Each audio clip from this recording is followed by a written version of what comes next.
그 여자 팔자 뒤홍박 팔자다라는 속담이 있죠.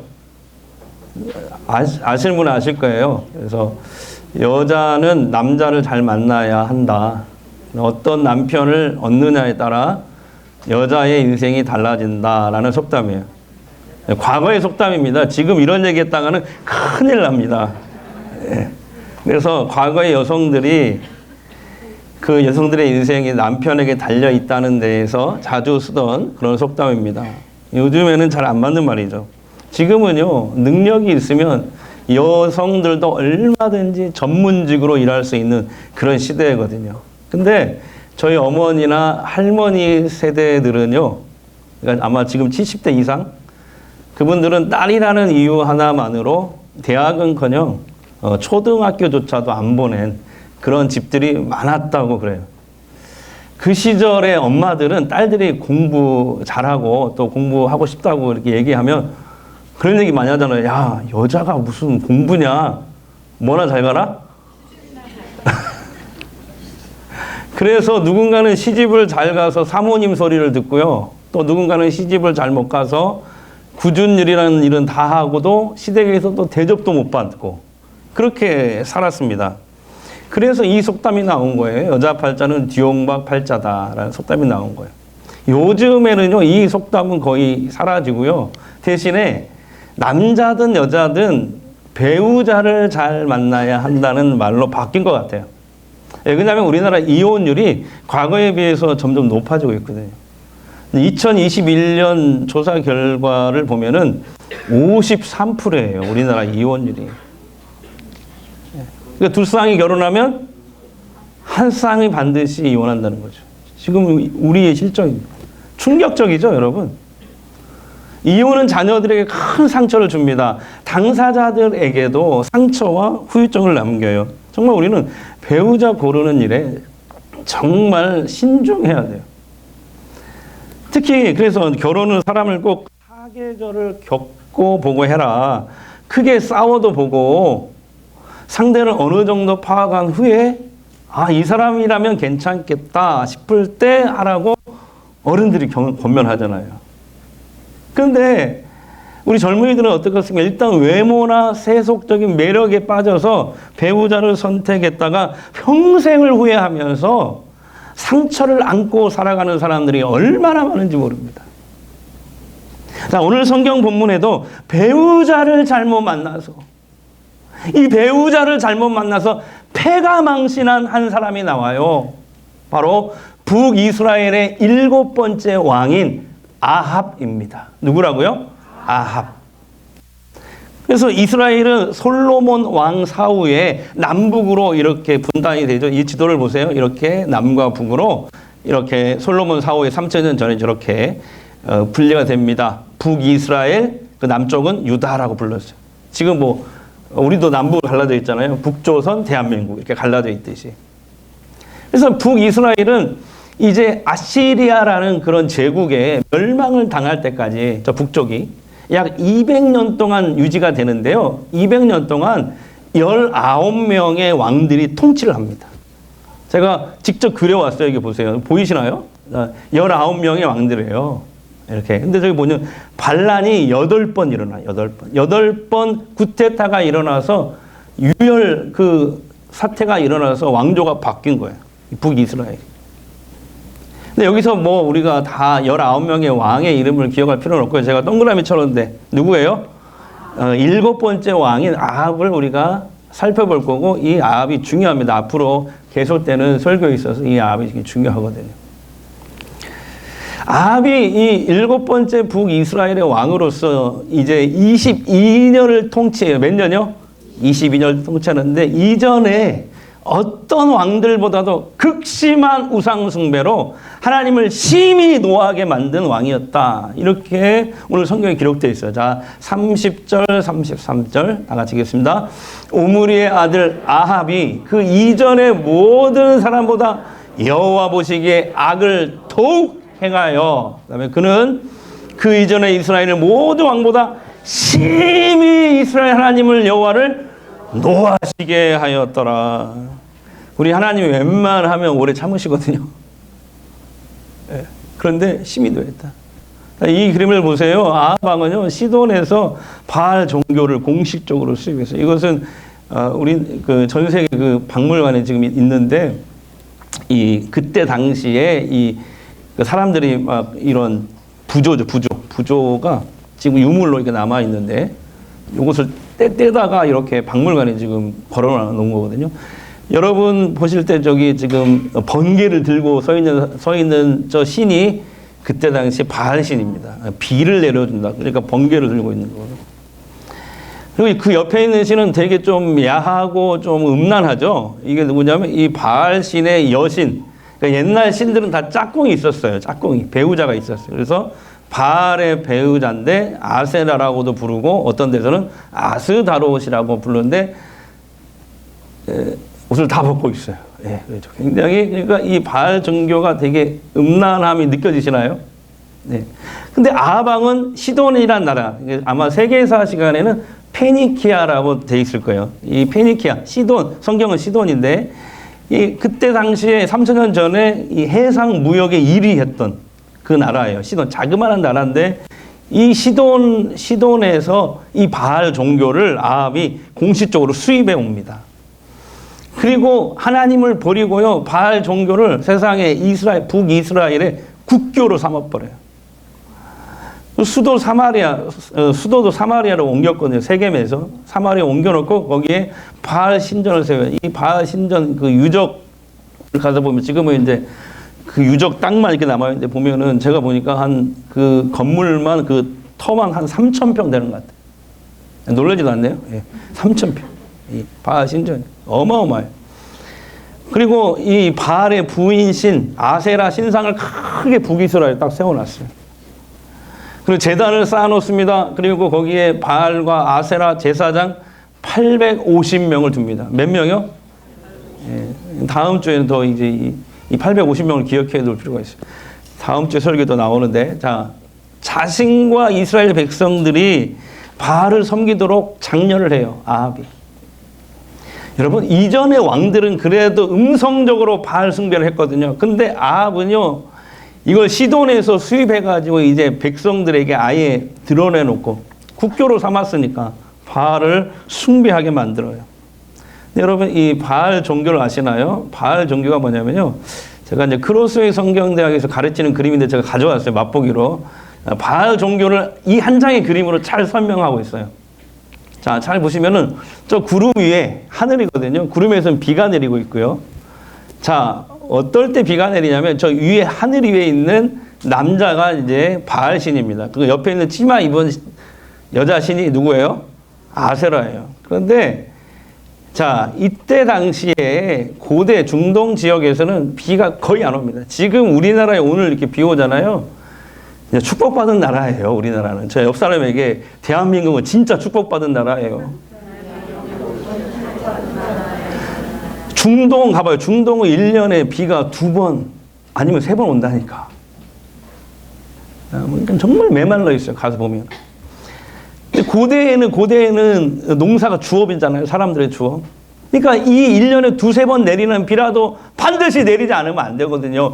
만약에 한 번이라도 비가 안 오면 기근이 드는 거예요. 다 굶어 죽는 거예요. 근데 고대 근동 사람들은 비를 이 바알 신과 아세라 신이 내려다 준다고 생각을 했어요. 자, 하늘에 있는 이 바알 신, 평소에는 하늘에 있어요, 바알 신이. 그리고 부인신 아스다롯은 땅에 있어요. 근데 이게 부인과 아세라 신이 하늘에서 딱 만나요. 그래서 동침을 할 때 비가 온다고 믿었어요. 동침을 해야 비가 내리는 거예요. 그런데 만약에 이렇게 가문다 그러면 비가 올 때 안 온다 그러면 어떻게 하냐면은 땅에서 사람들이, 우리도 옛날에 보면 기우제 같은 거 드리잖아요. 이 사람들이 이제 기우제가 예배, 바알의 예배. 땅에서 사람들이 그 신전에 모여요. 그래가지고 이 사람들이 모여서 지금 하늘에 있는 아마 아세라 신하고 바알 신이 지금 부부싸움을 했는갑다. 어떻게든지 화해시키고 다시 좀 자극을 줘야 된다 생각을 하고 이 땅에 기우제를 드릴 때 모인 사람들이 옷을 다 벗고 집단으로 동침을 합니다. 거기서. 그게 그들의 바알 예배예요.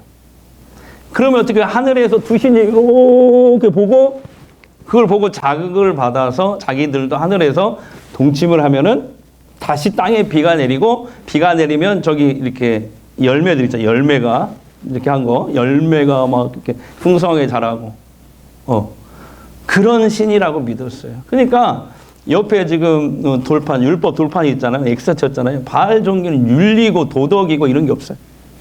그저 그냥 비가 와서 농사가 잘 되고 돈 벌고 잘 먹고 잘 사는 게 이 종교의 목적이에요. 옛날이나 오늘이나요. 그러니까 이 바알 종교는 다른 말로 하면 이게 돈이에요. 돈으로 딱 바꿔놓으면 된 거예요. 옛날이나 오늘날이나 사람들이 돈을 숭배하잖아요. 하나님을 믿는다고 하면서 돈을 숭배. 사실 오늘날 바알이거든요, 돈이. 저 시대에 바알이라는 저런 신으로 형상을 만들었을 뿐이지. 그저 이 종교는 비가 와서 농사 잘 되고 돈 벌고 잘 먹고 잘 사는 게 목적. 그러다 보니까 바알 숭배는 극심한 성적인 타락으로 이어진 것입니다. 아합은 이렇게 어떻게 이렇게 악한 왕이 되었을까요? 오늘 31절, 32절에 나와요. 아합이 이렇게 타락한 이유. 자, 다 같이 한번 읽겠습니다. 큰 소리로 시작. 느밧의 아들 여로보암의 죄를 따라 행하는 것을 오히려 가볍게 보세요. 시돈 사람 왕 엣바알의 딸 이세벨을 아내로 삼고 가서 바알을 섬겨 예배하고 또 그걸 가지고 와서 사마리아에 건축한 바알 신전 안에 바알을 위하여 제단을 쌓고 또 아세라상을 따로 만들어 놓고 그래서 심히 이스라엘 하나님 여호와를 노하시게 하였더라. 그러니까 오늘 성경이 아합이 타락한 근본 원인은 뭐냐? 시돈의 공주 이세벨을 아내로 배우자로 삼고라는 이렇게 말씀하고 있잖아요. 여러분 이제 앞으로 이세벨이라는 여자를 살펴보겠지만 아합이 시돈 공주 이세벨이라는 여자를 배우자로 맞이하면서 아합의 타락이 시작됐다고 성경이 말씀하고 있어요. 아합과 이세벨의 결혼은 정략 결혼입니다. 이스라엘과 시돈, 세계사에는 페니키아라는 건데 이 두 나라가 정략 결혼을 했어요. 왜냐하면 당시에 이 페니키아라는 나라는 시돈이라는 나라는 해상 무역의 1위예요. 1위.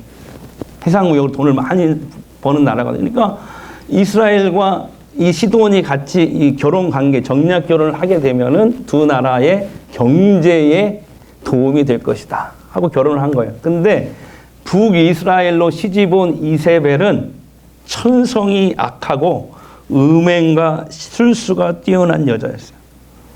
그래서 신약 계시록에서는요, 이세벨은 상징이 돼버렸어요. 악인의 대명사, 우상숭배의 대명사로 상징이 될 정도였어요. 이세벨은 이스라엘로 시집을 와서 자기 남편 아합 왕을 조종하고 움직입니다. 이런 걸 뭐라고 그러죠? 국정농단. 네, 국정농단이죠. 북이스라엘을 자기 남편 아합 왕을 움직여서 북이스라엘을 바알 숭배로 완전히 물들어 버려요.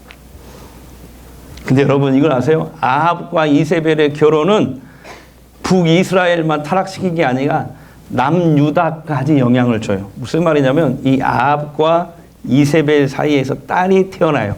그 딸 이름이 뭐냐면 아달랴. 누구라고요? 네, 아달랴.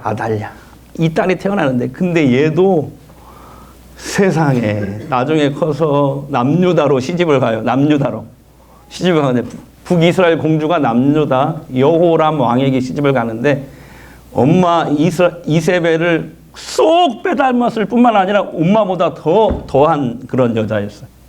아달랴가. 무슨 말이냐면 이 남쪽으로 시집을 간 이 이세벨의 딸을 아달랴가 남편 여호람 왕을 움직여서 국정농단을 또 합니다. 남유다를 완전히 바알 숭배로 초토화시켜버려요. 남유다를. 그것뿐이 아니세요? 자기 아들 아하시아가 갑자기 왕을 하다 갑자기 죽어요. 그러니까 어떻게 하냐면 그 기회를 놓치지 않고 왕자들, 거기는 자기가 낳은 아들도 있을 거예요. 왕자들 다 죽입니다. 세상에 엄마가 왕자들을 다 죽여. 아달랴가. 그래놓고 자기가 왕이 돼. 무섭지 않아? 무서운 여자들 아닌가요? 그런데 나중에 이 성경 뒷부분을 읽어보면은 이 결국 아합도 이세벨도 그 딸 아달랴도 하나님의 심판을 받아요. 나중에 아주 비참하게 죽게 되는데 어떻게 비참하게 되면 그 시체를 아무도 처리해 주지 않으니까 개들이 막 들개들이 나타나는 그 시체를 핥고 그 고기를 뜯어가지고 물고 다닐 정도가 돼요. 이렇게 심판을 받게 됩니다. 뿐만 아니라 이들로 인해서 우상숭배에 빠진 북이스라엘 백성과 남유다 백성, 이 나라가 두 나라가 다 망해버려요. 예, 주전 722년에 북쪽은 아시리아라는 제국에 망하게 되고요.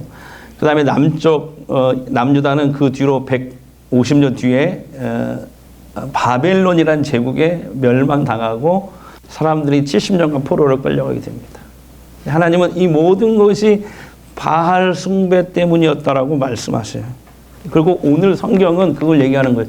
이 모든 비극의 시작은 아합이 이세벨을 배우자로 잘못 선택한 것부터였다. 잘못된 만남이었다라고 오늘 기록하고 있는 거예요. 예. 여러분, 어떤 배우자를 만나느냐 하는 것은 한 가정을 망칠 수도 있고요. 한 나라를 패망으로 이끌 수 있다는 사실을 오늘 우리는 기억해야 됩니다. 자, 결혼한 지 얼마 안 된 신혼 부부가 있었대요. 근데 처음으로 이제 부부 싸움을 했대요. 화가 머리끝까지 난 남편이 아내에게 소리를 지릅니다. 아니, 주례자가 남편은 하늘이고 아내는 땅이라고 했지 않소? 그것도 잊어버렸어. 그랬더니 아내가 지지 않고 남편에게 소리 질러요. 아니, 어디서 소리 질러? 요즘 땅값이 얼마나 오른지 몰라요? 아, 이쪽은 하나도 웃질 않네요. 네. 마음이 조금 힘드신가요? 비와가지고. 어느 교회에서 성경 퀴즈 대회를 하는데요. 그 전날 토요일이 됐어요. 어느 집사님 댁 아들이 예상 문제를 열심히 준비하고 있었대요. 그러다가 이렇게 이제 모르는 문제가 딱 나온 거예요. 예상 문제가. 그래서 아버지 집사님한테 가서 이제 묻는 거예요. 아빠, 성경에 나오는 악처 3명의 이름이 무엇인가요?가 예상 문제거든요. 그래서 아합의 부인 이세벨, 세례 요한의 목을 요구한 헤롯 빌립 왕의 아내 헤로디아. 근데 세 번째는 누군지 모르겠어요. 그랬더니 갑자기 아버지가 이 악처라는 소리만 듣고 흥분해가지고 아들에게 소리를 지르면서 말하더래요. 넌 네 엄마 이름도 모르냐?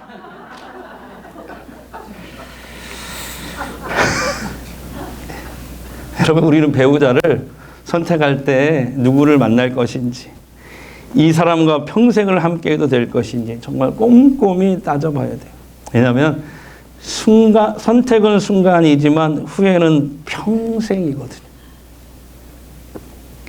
신약 시대를 살아가는 우리 그리스도인들에게 성경은 배우자 선택에 대해서 이렇게 권면하고 있어요. 대표적인 권면의 말씀이 이거예요. 고린도후서 6장 14절 16절 이번 주 하가다 말씀이긴 하거든요. 같이 읽을까요? 너희는 믿지 않는 자와 멍에를 함께 매지 말라. 의와 불법이 어찌 함께하리? 빛과 어둠이 어찌 사귀며 그리스도와 벨리알이 어찌 조화가 되며 믿는 자와 믿지 않는 자가 어찌 상관하며 하나님의 성전과 우상이 어찌 일치가 되며 우리는 살아계신 하나님의 성전이라. 하나님의 성령이 우리 안에 모시고 있기 때문에 우리가 성전이거든요. 여러분, 믿지 않는 자와 멍에를 함께 매지 말라. 이 말씀을 어떻게 우리가 받아들여야 될까요? 잘못하면요, 오해하고 이해하기 정말 어려운 그런 말씀이에요. 여러분, 이 말씀이 믿지 않는 사람과는 절대 사귀지도 말고, 그거 있잖아요. 까마귀 노는 곳에 백노야 가지 말라. 뭐 그런 뜻일까요? 절대 아닙니다. 하나님을 믿지 않는다는 이유만으로 그 사람을 상종도 안 하고 살려면은 우리는 이 세상에 살 수 있어요, 없어요? 살 수 없어요. 대신에 이 세상에 있는 사람들을 저는 크게 둘로 나눌 수 있다고 생각해요. 하나는 함께 뜻을 같이 하고 동역해야 할 동역자. 그러면 동역은 할 수 없지만 그렇다고 버려서도 안 되고 내가 하나님의 뜻을 전해야 되는 선교의 대상자. 동역자 아니면 선교의 대상자. 그래서 믿지 않는 자와 멍에를 함께 매지 말라고 하는 말씀은 믿지 않는 자와 동역까지 하려고 하지는 말아라. 저들은 선교하고 가르치고 섬겨야 될 사람들이지 함께 일할 수 있는 동역자는 아니다. 그렇게 하다가는 일을 많이 그르친다라는 뜻이 아닐까 싶습니다. 여러분, 특별히 결혼은 평생 동역자를 얻는 거잖아요. 근데 그 동역자를 선교할 사람으로 얻어놓으면 어떻게 이 가정을 통해서 하나님 나라를 섬기는 일을 할 수가 있겠어요? 그래서 여러분, 결혼할 때 당연히 같은 믿음을 가지고 같은 신앙을 가지고 같은 생각을 가진 사람과 결혼하는 일이 매우 중요하다고 생각이 돼요. 앞으로 여기 우리 청년들이 있지만 앞으로 결혼을 하다 보면 믿지 않는 배우자와 결혼하는 경우도 있을 것입니다. 근데 저는 권하고 싶지 않아요. 그렇지만 또 절대 안 된다, 또 그럴 수는 없겠죠. 왜냐하면 너무 서로 좋아해서 했다면 그 다음에는 그를 전도해서 같은 동역자로 삼으면 되겠죠. 근데요, 그게 얼마나 힘들고 어렵고 고통스러운 일인지 모릅니다. 그 일이. 제가 여러 교회에서 목회를 하면서 여기까지 왔는데 공통적으로 다 현실과 이상은 많이 달라요. 만일 제 아들 둘이가 있는데 믿음 없는 며느리를 데리고 왔어요. 그러면 제가 뭐라고 뭐 어떻게 반대하겠어요? 반대한다고 결혼 안 할 것도 아니잖아요. 그렇지만 자녀가 만약에 내 말을 듣는다면 야, 말이 서로 통하는 것이 중요하니까 교회를 잘 다니고 믿음이 있는 사람부터 찾아라. 저는 이렇게 권할 것입니다. 여러분, 사람들이 볼 때 믿음이 좋은 사람이 있어요. 반면에 믿음은 없는데 세상적인 실력이 좋은 사람들이 있어요. 누구를 선택할까요? 보통 대부분은. 믿음은 없지만 세상적인 실력이 있는 사람들은 대부분 선택을 합니다. 우리가 그러잖아요. 그리고 나서 이렇게 얘기합니다. 전도하면 되지 뭐. 전도하면 되지. 그래요. 전도하면 되는데 대신 살면서 많은 대가를 지불해야 돼요. 때로는 많은 고통을 지불해야 할 수도 있어요. 많은 사람들이 정말 믿음하면서도 믿음을 가장 소중한 가치로 여기지를 못해요. 저는 앞으로 배우자를 선택하고 결혼해야 될 우리 성도들이 있다면 믿음을 세상의 그 어떤 가치보다도 가장 중요한 가치로 여기고 선택하고 살아갈 수 있었으면 좋겠어요. 근데 여기서 믿음은요, 단지 교회 다니는 사람을 얘기하는 게 아니에요. 여기서 말하는 믿음은 그 사람의 사람됨, 정직함, 열정, 비전, 그리고 그 사람이 정말 하나님이 기뻐하시는 사람인가 하는 것이, 이 모든 것이 믿음이잖아요. 그죠? 그래서 그게 성경이 말하는 믿음이에요. 단지 교회 다니는 사람을 얘기하는 게 아니고요. 그래야 평생 동역자로 함께 살아갈 때 에너지를 낭비하지 않게 돼요. 쓸데없는데 마음을 뺏기지 않아요. 두 사람이 힘을 합쳐서 하나님의 일을 더 잘할 수 있잖아요. 그리고 우리가 섬기고 선교해야 될 그 사람들을 더 잘 섬길 수 있지 않을까 싶습니다. 자, 믿지 않는 자와 멍에를 함께 맺지 말라. 결혼만 얘기했는데 결혼뿐만 아니겠습니까? 사업이라든지 또 무슨 일을 같이 동역하려고 할 때 믿지 않는 사람과 동역하려고 하는 일은 위험한 일이야. 그건 조심해야 돼. 그건 정말 힘든 일이거든. 그렇게 되면 사역하고 선교할 수 있는 동력을 잃어버릴 수도 있단다. 저는 이 말씀으로 받아들였어요. 그러나 더 중요한 게 있습니다. 그게 뭐냐면 목욕물 버리려다가 아이까지 함께 버리면 돼요, 안 돼요? 안 돼요. 죄와 믿음이 없는 것을 버리려고 하다가 우리가 섬기고 전도해야 될 사람까지 함께 내다 버리면 안 됩니다. 그건 기독교 정신이 아니에요. 믿지 않는 자들과 같은 명예를 맺지 말라. 이 말씀은 믿지 않는 사람과 도무지 사귀지 말라는 말이 아니에요. 저들을 교회 밖으로 내치란 말이 절대로 아니에요. 왜냐하면 여러분 중에는 이미 믿음 없는 분들과 결혼한 분들이 있지 않겠어요? 그러면 이혼해야 되나요? 말도 안 되는 소리죠. 이미 결혼한 배우자가 믿지 않는 사람이라면 어떻게 해야 돼요? 내가 더 열심히 섬기고 사랑하고 전도해서 그 배우자를 나와 함께 동역하는 자로 만들어야 되겠다 라고 생각해야 됩니다. 근데 물론 그게 힘들고 어려운 길이에요. 지난주에 MBC 뉴스 앵커 출신 목사님인데 조정민 목사님이라고 아시죠? 그 목사님이 쓰신 베스트셀러, 1권은 베스트셀러인데 2권이 나왔어요. 근데 지난주에 나왔는데 답답답 2가 나왔어요. 이 책인데요. 1권은 베스트셀러가 됐어요. 조정민 목사님 다 아시죠? 앵커, 유명한 앵커 출신이었잖아요. 근데 이 책이 뭐냐면 신앙의 의문점을 이렇게 성도들이 질문한 것을 목사님이 이렇게 답변한 책인데 내용이 2탄이에요. 굉장히 유익합니다. 여러분 꼭 사서 1편과 2편을 꼭 사서 보면 좋을 것 같아요. 근데 이번에 나온 책에 이런 질문이 나오더라고요. 무신론자인 남편을 어떻게 교회에 데리고 나올 수 있을까요? 이런 질문이 나오더라고요. 네, 답변이 이런 거였어요. 교회에 데리고 나오는 것 중요합니다.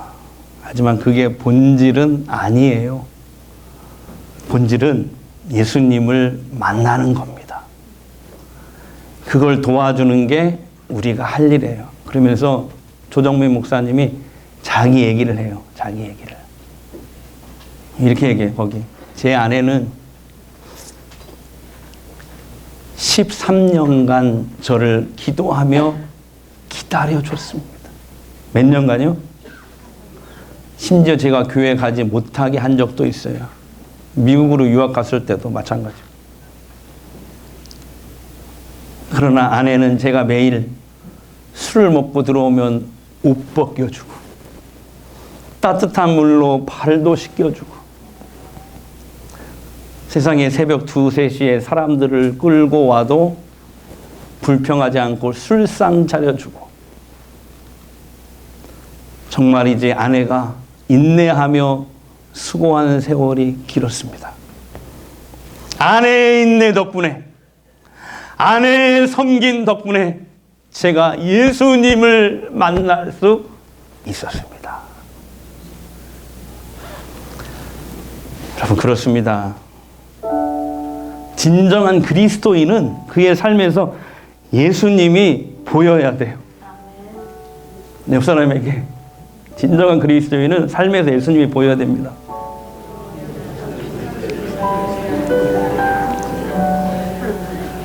믿지 않는 배우자를 교회로만 데려오지 말고 그 배우자가 예수님 만나도록 도와주시기 바랍니다.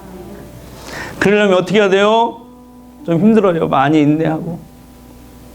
약간 이 조정민 목사님 아내는 몇 년 참았다고요? 13년이 장난입니까? 얼마나 많이 새벽에 나와 눈물을 흘리고 기도하고 그 남편을 막 그걸 막 올라오는 거 참고 견디고 섬겼을 거.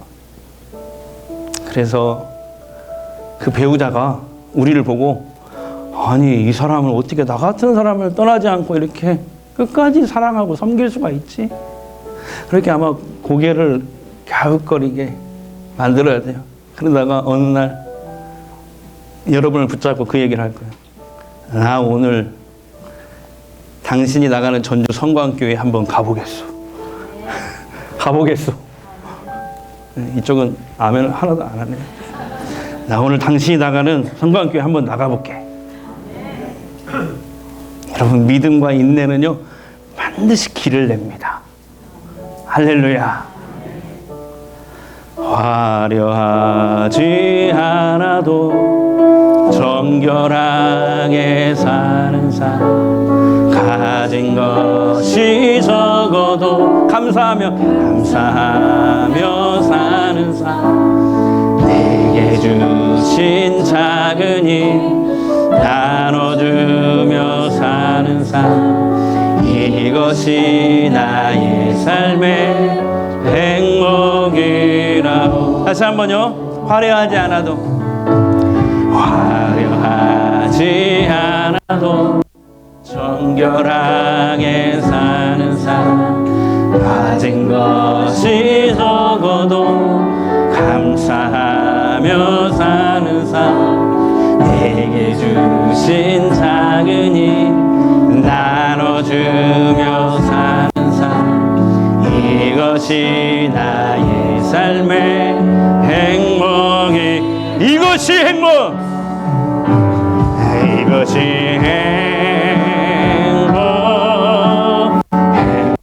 행복이라.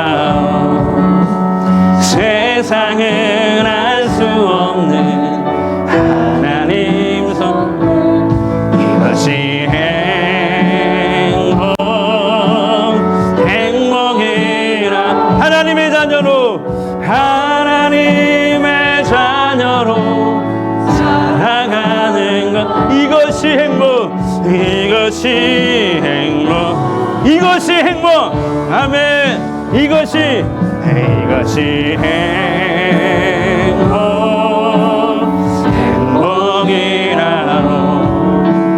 세상은 알 수 없는 하나님 선물, 이것이 행복이라고.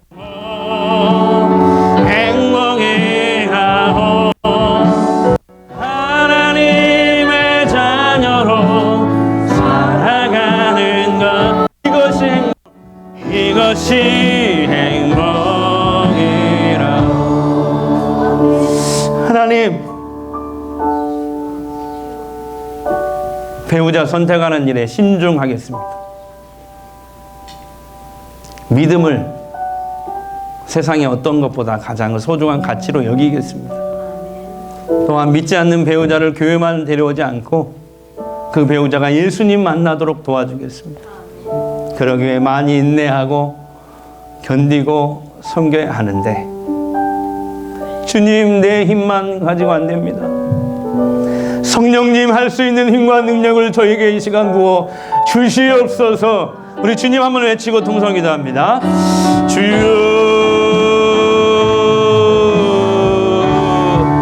우리 아버지 하나님, 배우자를 선택하는 일을 신중하겠습니다. 믿음을 세상의 어떤 것보다 가장 소중한 가치로 여기겠습니다. 믿지 않는 배우자를 교회만 데려오지 않고 그 배우자가 예수님 만나도록 도와주겠습니다. 하나님, 많이 인내해야 됩니다. 많이 견뎌야 됩니다. 많이 섬겨야 하는데, 주님, 내 힘만 가지고 안 됩니다. 성령님 할 수 있는 힘과 능력을 저에게 이 시간 부어주시옵소서. 우리에게 이 시간 부어주시옵소서. 부어주시옵소서. 하나님, 오늘 참 어렵지만 중요한 말씀을 저희들에게 주셨습니다.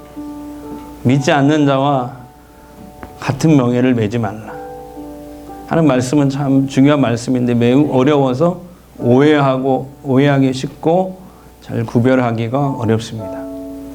배우자를 선택하거나 또는 사업을 동역하거나 기타 다른 일, 어떤 일을 함께 하려고 할 때 믿음 없는 사람, 하나님을 믿는 믿음의 가치가 없는 사람과 함께 동역하지는 말아라.